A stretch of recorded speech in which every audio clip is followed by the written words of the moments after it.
So for this last episode of set manipulation, I'm going to be explaining pyramid sets as well as 1 rep maxes. I think these two go together quite well, since that pyramid sets can be used as a sort of like build up before you get to your one rep max. So to begin, you can think of a pyramid set as literally just building up in weight, essentially. That's, I would say, is the easiest way to conceptualize it. Starting from like perhaps an empty bar, you add weight until you get to your desired weight. And so this ensures that your muscles are warmed up specifically for the exercise. Like if I was doing deadlift, let's say I'm deadlifting 3 plates each side, I'll be starting with 1 plate on each side. Otherwise, it'll be turning into a deficit deadlift instead. So I start off with 1 plate each side, and then I do another set. That'll be 2 plates each side, and then I get to 3 plates. Right, so it's pretty simple. I chose to add a plate each jump, but you can do less than that. You can do adding a 25 and then a plate, and then 25 and then a plate. It depends on personal preference. So the thing is, with, let's say I'm doing low reps, I can do low reps for every set before my main sets, or I can choose to have mixed reps. So instead, let's say for the first set with just 1 plate on each side, I would do 10 reps instead. Second set with 2 plates, I will do 6 reps. And then when I get to my top set or my working set, I'm doing 3 to 5 reps per set. In general, it would be best to do fixed reps, as that would be the most similar to the stimulus that you're going to be doing with your working sets.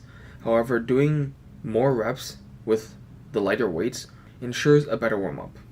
And so I'll blow up a table for the suggested weight increments. And this method is simple, and there's also a more advanced method, which I would personally use. And that's basically decreasing the weight increment as I get closer to the working weight. And so let's say I'm overhead pressing 85 pounds, right, with a barbell. So that's, at the end, it's going to be 2 tens on each side. So the empty barbell is 45. So then I do 1 set, and then I add 10s to each side, so that's 65. And then on the next set, I add 5 to each side, so that's 75. And then I add another 5 to each side, and then I get to 85. Right, so it started off with adding 10, and then 5 and 5. So in general, pyramid sets are best done with compound exercises, like the deadlift, squat, bench, overhead press, pull-ups, rows, etc. Given that these will most likely be your primary lift of the workout. So besides this basic premise of a pyramid set, there are 3 sort of subtypes of pyramid sets, and the first is ramping. And so ramping is highlighting explosiveness, and are usually done with 1 to 5 rep sets. And so for each set, you want to do it as explosively as possible, as fast as possible with the reps. And the goal is basically to fatigue your nervous system. And so once you hit your 1 to 5 rep max, so once you do all, your beginning weight, and then your inter-set weights, and then you get to your top set, right? For ramping, that's it, pretty much. That's all you do for ramping. From that top set, you can do a couple more sets. You can do a reverse pyramid, which is basically just going back down. You can do back-off sets, which is basically lowering the weight and then just keeping it flat. And these latter 2 that I just mentioned are the other subtypes. The second type, it starts off with your highest weight instead. So this method is always done when you have already warmed up. And so what happens is you do your highest weight, and then you have a set amount of working sets. So let's say I have 4 working sets. And so you drop for each set, and instead of dropping nearly as much weight as a regular pyramid, you want to drop much less. So this would be maybe 10% drop, 10%, 20%, 10%. You don't want the drops to be very substantial. And so after you've done your last working set, so let's say you did 4 sets total, so your top set, 1, 2, 3, then you are done. You don't pyramid down the rest, because that just turns into junk volume, and it's pretty useless, really. That's why it's called junk volume.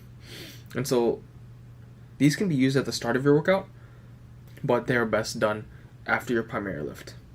And so lastly, there are backup sets, which you basically do a top set. You either get there from a pyramid up or just go at it cold. And then from there, instead of dropping the weight 2 to 3 times, as with the reverse pyramid, you just drop it once, and then you stick to that for the rest of your working sets. And so this drop really depends on what you want to do with your back offsets. If you want more volume for hypertrophy, you would drop the weight more than if you wanted strength. So for hypertrophy, you would drop the weight by like 20 to 30% of your 1 rep max. For strength, you would drop it by around 10%. And so now that you know all of these types of pyramid sets, I hope you can start to formulate ideas on how to go into 1 rep maxes. So the classic is just pyramiding up to your 1 rep max. I'd also say it might be the best, because by pyramiding up, you're literally warming yourself up at the same time, which is really nice. And after your 1 rep max, you can also do a reverse pyramid after it. You can do back offsets after it to get more volume. So I'm not going to explain to you what a 1 rep max set is. I think it's pretty self-evident what a 1 rep max set is. Instead, I will tell you that it doesn't build strength. If you want to progress your strength, 1 rep maxes will not get you there. Why? It's simply too fatiguing. You cannot constantly do 1 rep maxes 2 to 3 times a week and expect to progress.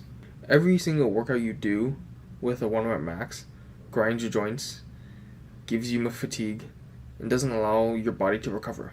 And because this isn't sustainable, you'll need to take a break. And once that break happens, you won't be progressing anymore.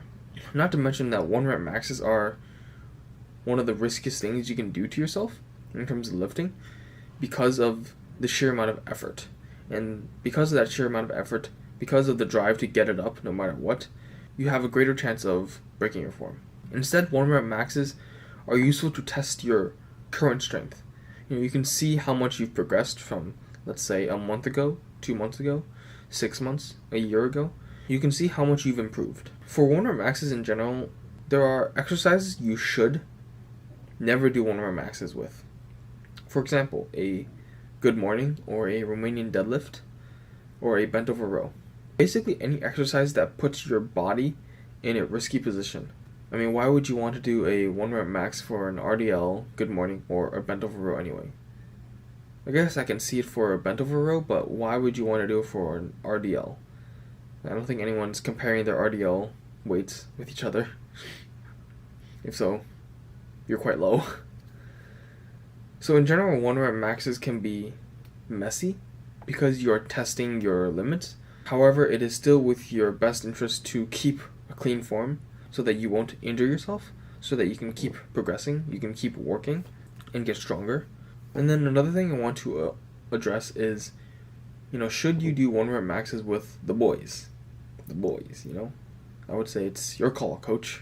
Is it really worth it to you? Is showing off worth it to you? If it is, I think I've warned you. If you still think that you want to do it, can't stop you.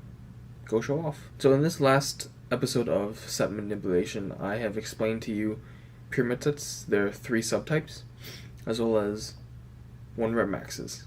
So next time we will be getting into rep manipulation, specifically how to make individual reps harder and also possibly easier. I will see you then.